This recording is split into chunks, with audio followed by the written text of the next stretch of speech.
अपने इतने बड़े घूंघट में जोर से हाथ को पकड़ के जा रही है। ठाकुर जी तो गायब हुए और लेकर यशोदा माँ के महलों में पहुंच गई। देखा भी नहीं कि किसको लेके जा रहे हैं। घूंघट बना लिया। अच्छा, घूंघट के कई फायदे होते हैं, एलॉट ऑफ बेनिफिट। घूंघट के कई फायदे हैं। एक तो कोई घूंघट बना ले तो कोई देख नहीं सकता कि व्यक्ति है कैसा, स्वरूप का दर्शन नहीं कर पाएगा।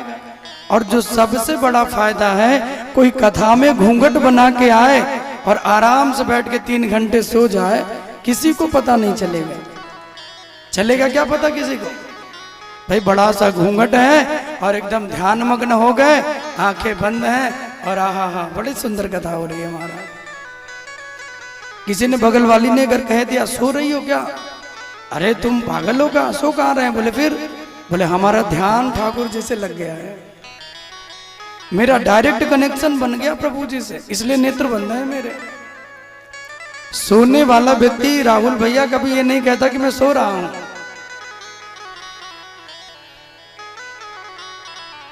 कभी ये नहीं कहेगा कि मैं सो रहा हूं। कभी रेलगाड़ी में जाइए, बगल वाला आपके कंधे पे सर रख के आराम से सोएगा।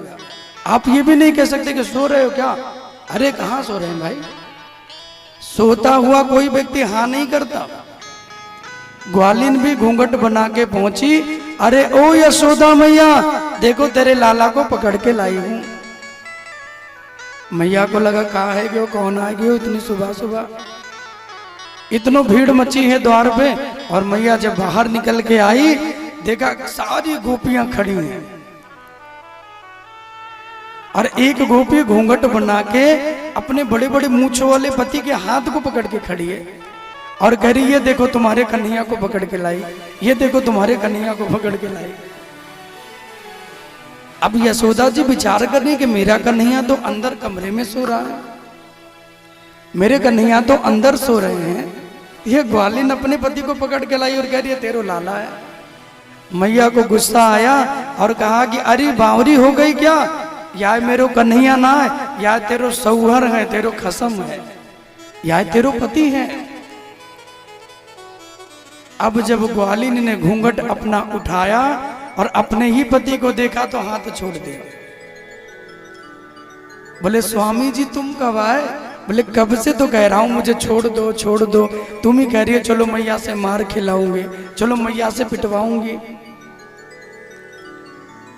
इतनी बातें हो रही थी, इतने में कन्हैया अंदर से कमरों में से निकल रहे हैं और ऐसे सोते हुए गिरते लड़खड़ाते हुए आ रहे हैं जैसे लग रहा कई घंटों की नींद पूरी करके निकले हैं। भगवान लीला भी इतनी प्यारी करते हैं ना, कुछ पूछिए मत। ग्वालिनी ने कहा अरे राम राम, ये देखो इनको भोले भंडारी, अभी अभी मेरे घर में माखन चुराए शिकार पे लटके हुए मैंने इनको पकड़ा और वहां से हाथ पकड़ के लेके आई, चलो यशोदा जी से मार खिलाऊंगी। रास्ते में इनके हाथ को क्या छोड़ दिया, या तो खुद गायब हो गए और मेरे ही पति को खड़ा कर दिया। बताओ।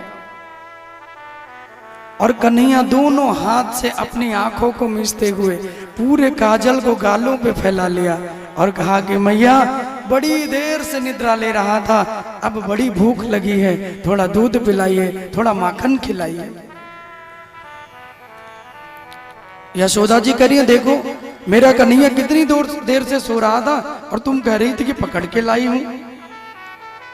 ग्वालिन ने कहा अरे ना ना मैया, तेरो लाला बड़ो बहुरूपिया है, अपने लाला की बातों को मत मानना मैया, तेरा लाला बड़ा चमत्कारी है, कभी यहां भी रहता कभी वहां भी रहता।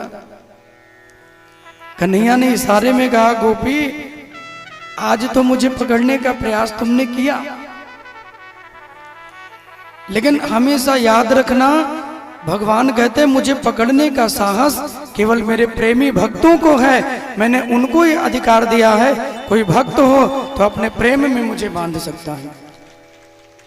कि प्रेमियों ने जो बनाया बन गए और प्रेम के बंधन में मोहन बंध गए। कोई धन से, कोई बल से, कोई मकान दुकान के द्वारा कभी भगवान को बांध नहीं सकता। हाँ, कोई मैया यशोदा के जैसा प्रेमी हो, कोई भक्त हो, तो वो भगवान को अपनी भक्ति में बांध लेता है, अपने प्रेम में बांध लेता है। राधे राधे बोलना पड़ेगा, जोर से बोलना पड़ेगा।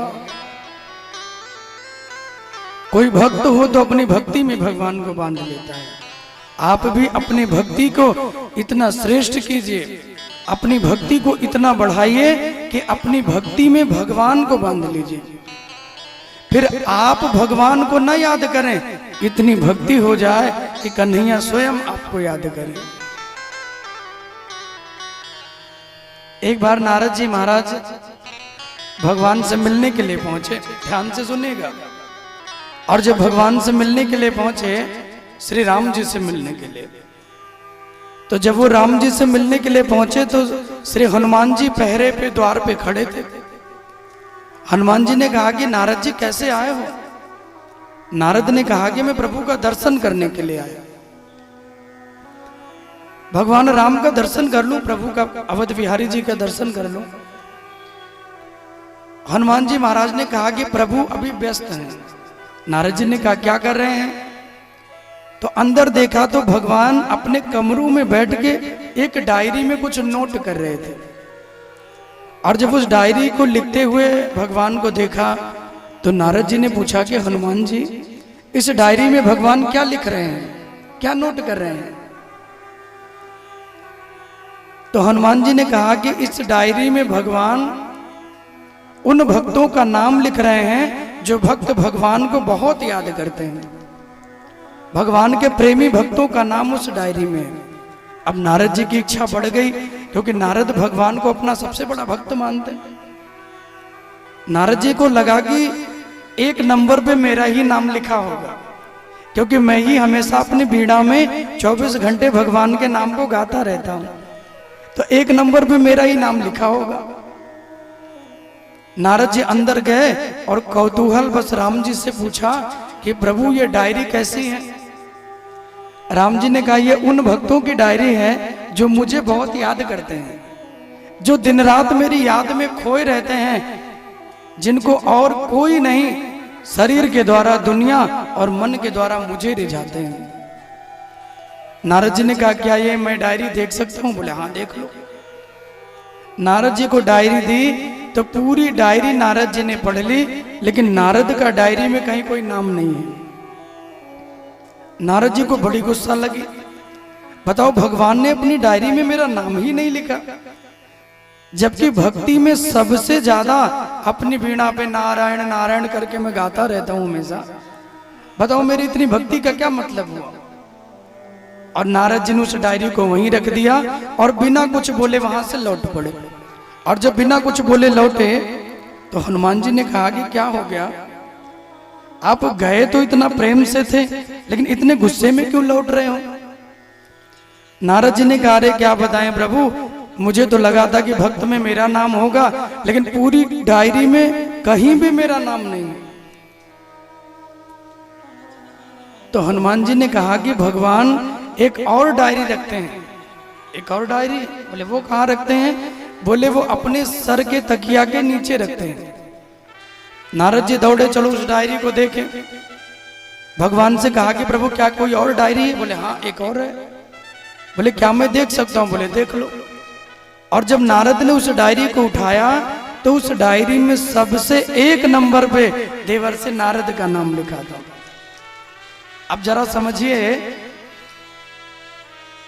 नारद जी ने कहा कि प्रभु ये कौन सी डायरी है जिसमें मेरा नाम लिखा है, और वो कौन सी डायरी है जिसमें मेरा नाम नहीं है? भाई एक डायरी हो तो चलो समझ में बात आए, दो दो डायरी। राम जी ने कहा कि नारद जी आप नहीं समझे। बोले ना। राम जी ने कहा ये वो डायरी है जिसमें तुम्हारा नाम नहीं है, ये उन भक्तों की डायरी है जो भक्त दिन रात मेरा नाम लेते हैं, मुझे याद करते हैं, मेरी भक्ति में खोए रहते हैं। और दूसरी, भगवान ने कहा जिस डायरी में तुम्हारा एक नंबर पे नाम है वो उन भक्तों की डायरी है जिनको मुझे याद करने की जरूरत नहीं पड़ती, बल्कि जिन भक्तों को मैं याद करता हूं उन भक्तों का नाम उसमें लिखा है। भगवान ने कहा कि नारद तुमने मेरी इतनी भक्ति कर ली, तुमने मेरी इतनी साधना कर ली, अब तुमको मुझे याद करने की जरूरत नहीं है, मैं स्वयं तुमको याद करूंगा। नारद भगवान राम के चरणों में लेट गए, धन्य हो गया मेरा जीवन प्रभु। कोई सेवा करने वाला हो, वो स्वामी को याद करे तो बात समझ में आती है, लेकिन स्वामी अपने सेवक को याद करे, ये बड़ी बात हो जाती है। नारद ने कहा प्रभु भक्ति तो आपकी ऐसी ही होनी चाहिए कि इतनी भक्ति कर लो, इतनी भक्ति कर लो, इतनी भक्ति हो जाए कि तुम भगवान को याद करो ना करो, लेकिन ठाकुर जी की याद में हमेशा तुम्हारा नाम चलता रहे, हमारी तुम्हारी बातें चलती रहे, तुम्हारी भक्ति चलती रहे। राधे राधे बोलना पड़ेगा, जोर से बोलना पड़ेगा, और जोर से बोलना पड़ेगा। तो आप सोचिए आपका नाम किस डायरी में होगा? आप अपने नाम को किस डायरी में लिखाना चाहते हो? मेरा तो उसी में लिख दीजिएगा जिसमें नारद जी का है। कि मैं आपको याद ना कर पाऊं इस भीड़ भरी दुनिया में, इस मायावी दुनिया में, हे राघव अगर मेरी दृष्टि, मेरे श्रवण, मेरा जीवन आपके प्रति समर्पित ना हो तो कम से कम आप मुझे याद करते रहना, मैं आपके याद में बना रहूं, इतना बस हो जाए। क्योंकि प्रभु अगर याद करते रहेंगे तो मेरा भी जीवन, आपका जीवन भी पार हो जाएगा। बोले रामचंद्र भगवान की जय हो। तो आप भी राम जी की उस डायरी में अपना नाम अंकित करवाइए जिस डायरी में नारद जी का नाम है, कि आप